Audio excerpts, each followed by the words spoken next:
my name is Emily. Today I thought I would share some of my character design tips into making interesting and unique OCs and fitting them into a world to actually shape something consistent and some things that have helped me with consistency in my character designs. So without further ado, here is 10 tips for making interesting characters.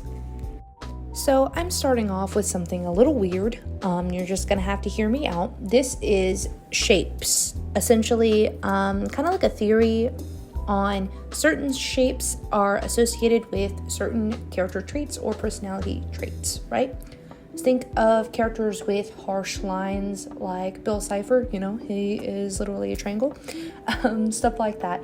Okay, so I have some sketch examples of what I mean when I say shapes.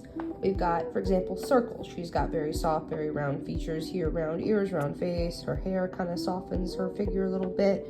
Rounder kind of shapes pertaining to the body. We've got this girl that I'm sketching using triangles. So she's got an angular face, sharp shoulders, very jarring angles with the body here and here, where you can see her legs and her waist and everything kind of tapers off. I've also got this little sharp skirt. And then for Mr. Rectangle guy over here, I've got a very sharp jawline, wider set shoulders, stuff like that. Very bland all the way down, not really a whole lot going on. And more of the shape will come when I actually add details like clothing and hair and faces to all of these characters. But I'm gonna go ahead and fully design these as I'm giving the design tips so that you have more of an idea of what I'm actually applying when I create these characters. Alright, so interestingly enough, this video of me adding details to my character to fit the shape theory more and give them more of a concrete, this is a circle character, this is a triangle character, etc. This is actually tying into number 2, which is define your silhouette. You do not want characters who do not look recognizable from a distance. You want people to be able to look at just the outline of your character, no line art, no shapes, nothing, and be able to go, I know without a shadow of a doubt that is this character rather than another one in your universe that you're creating, right? You want your character to be unique and to stand out from everybody else so that when you have different character designs, you can tell them apart, everyone else can tell them apart. Super simple to do with different hairstyles, different heights, different clothing, all sorts of stuff that you can do to kind of manipulate that in your favor. Number 3 is gonna sound like kind of a shocker. I'm going into color theory again. Oh Lord, cover your ears. Alright, so you're going to want to pick complementary colors. Now you don't have to, you can also use, what is it? The word analogous colors. So analogous colors are colors that are close on the color wheel to each other, right? So think like red and orange, and those look good together. And complementary colors are colors opposite from each other on the color wheel. So I guess an example would be pink and blue. I believe those are opposite. Red and green, that's a good example. So stuff like that, right? So when you make your characters, you want to have a consistent color palette. So you're going to want to kind of limit your colors if you can, because it tends to help when you are creating something that is consistent. So if you want to have a character that you draw all the time, you need to know what colors you're going to use. You're going to want to swatch them or something like that. And so this is kind of how this ties into all of that. So I'm going to be doing my swatches for my characters and all that junk. All right, my next one is have clothing choices pertain to the person's personality, personal style, and lifestyle, okay? You do not want, you don't want a bard in plate armor. That just kind of breaks your immersion. Now, I don't know, maybe the bard has some reason for it, and see, now that can make sense, but essentially what I'm trying to say is, for example, you wouldn't make an alternative character who has conservative beliefs. That doesn't make sense. For the most part, you'd have to kind of play around with what you're doing with that and make it work in some way. And so what I'm saying with this is basically think about if your character had a mind of its own and got to dress themselves every morning, what would they do?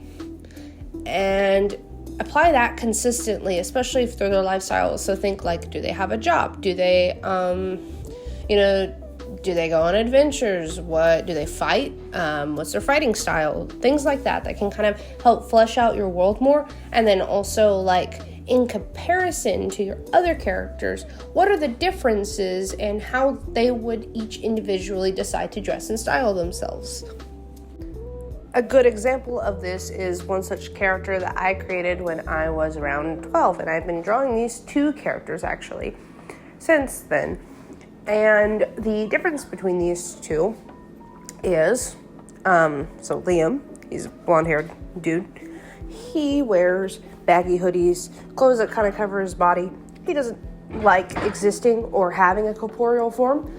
It's kind of a curse, honestly, which real. I'm totally not projecting. And another example is my other character, Miki, who is love interest. She does not give a shit. She's a punk girl. She doesn't care. And you bet your ass you will be able to know just who she is by looking at her. Tip number 5 is to make character sheets. Now, character sheets, for those of you who have never been cursed with the knowledge, character sheet is drawing of your character from the front, from the back, and sometimes from the side. And usually you would include different outfits, things like that. So like you'd have like daily wear, maybe sleepwear, adventure clothes, going out clothes, that kind of thing. I did not make a full character sheet. This is the closest thing I've made to a character sheet. I always swear that I'm not going to make one, and then every time it just rears its ugly head, and I end up having to make a character sheet anyways. So if you think that you can avoid the character sheet, it's inevitable, no matter how much you hate doing it. If you have a semi-realistic or overly cartoony style, or let's just say you have, okay, bottom line, if you are drawing in an anime art style, have sheets for your character's eyes. This is gonna sound super whack, but you want the eyes to be distinct and unique with the character. You want the shapes to be different, the colors, the size of the iris, the amount of light shining through, the eyelashes, fucking everything. I'm actually running out of breath talking about this. No, but what I'm saying is you want to make sure that you can tell your characters apart just from the eyes. And even if that means drawing a bunch of different eyeballs over the same image of a character over and over and over again until you get it right, then you might have to do that. That's something I did for, I think it took me like a year to get one of my characters' like eye design consistent. So, like, big round eyes, obviously soft, bubbly character, teeny tiny little angular bitch eyes, like Levi Ackerman. That means he's an asshole, okay? Basic shit, basic things that will help you with things like that. Also, tiny pupils. Like tiny little pupils, mentally unstable, think Karma Agabane, fucking crazy bitch, okay, tiny pupil, this is psycho, pupil too big, crazy or in love, I don't know, okay, you want to kind of play around with those things. Honestly, the best thing that'll help you if you're not really sure what direction to go is just look at a bunch of different anime characters and draw like all the eyeballs you can find that you find interesting. My next tip is, if your art style is burning you out, do not let it hold you back. Try other shit. Okay? You might find that you actually quite like drawing in a simplistic style, and that it may actually look nicer and close to the kind of feel that you want your characters to have. Don't limit yourself to one art style, especially if you're just trying to decide on a design. Go ahead and see what's out there and just experiment with different stuff. Play around with it. It's not like anyone's forcing you to draw specific things. It took me so long to release the death grip that anime had on me, and it is still embedded into my very being. Don't let that be you if it doesn't need to be, you know? And if you like drawing anime, there's no problem with that shit. I still draw it. But what I'm saying is, if you're trying to make a comic in that style, fuck, good luck. The next tip is learn the rules before you break them.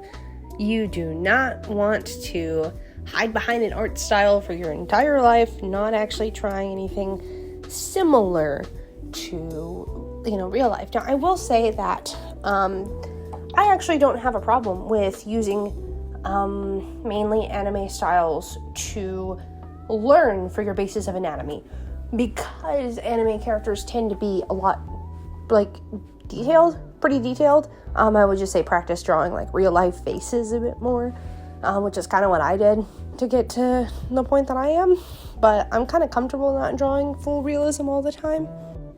But even if you are using a very stylized and simplistic art style, I will say there are some things that are useful to know. Your forehead is a third of your head, like a third of your face. Like your forehead, that makes up a third of your face. I don't care who you are. Everyone's got a big ass fucking forehead, and they don't realize it. Your eyes are exactly one eye apart. Your brow bone, where the end of the tail of your eyebrow is, lines up with the top of your ears.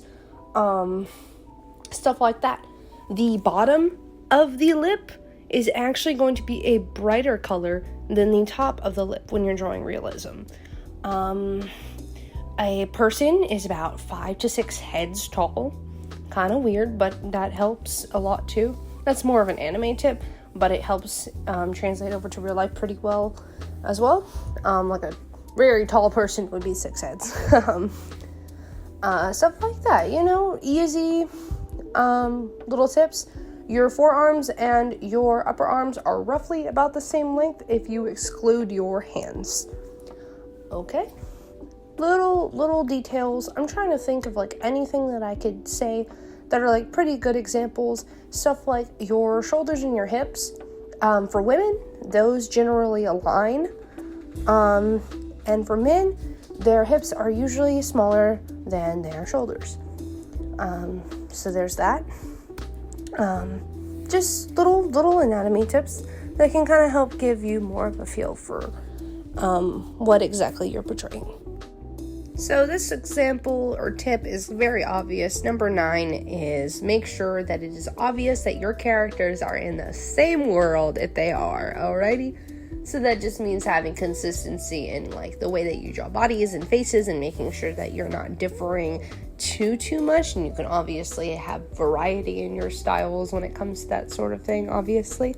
But it is just important to remember that if these characters are all within the same universe, within the same living conditions, within the same society, that there are traits and design choices that would carry over naturally. And the reason why I say this is because you want things to tie in together cohesively and have it make sense. That what you are building is not just a story or a world or a set of characters. When you are building a story, like an actual world, right? You're making an entire universe with its entire, rule sets and laws and rules that, that have to make sense and tie in together. Alrighty, number 10. This is such a weird one. Have a canon height and maybe even a canon weight for your characters. This is probably going to be most useful if you make a character sheet or something as well. So if you have multiple characters in a comic, and by God, if you are writing a romance, make sure the heights are consistent, okay? So things like that, right? You don't want, to establish that the main love interest is 5'4" and then have them be 6'3" 3 panels later. That's not gonna fly. And a way to do this is, like I said, with the heads. So you would have okay, this character is 5.5 heads, this character is 6 heads, this character is however much. How I would usually do it is I would take one of my taller characters and compare everybody shorter to them by how they come up to them, body-wise. So let's say, for my characters, my girl that's going to be my main love interest in the comic that I'm writing, her name is Miki. She is, She's pretty tall. She's almost 6 foot, not quite. And the guy that she's into only reaches her shoulder, man. So that's how I remember things like that. Is if they're standing next to one of your taller characters, where does the top of their head fall? Things like that can kind of like be a little tricky sometimes, but that's definitely something that you want to establish that I don't think a lot of people really put much thought into. That was all that I had today. This is actually my first long-form content video pertaining to actually helping people with their artistic journey. So if you have any advice or tips or anything you'd like to hear from me in the future, please let me know, leave a comment, drop a like, and thank y'all so much for watching this video.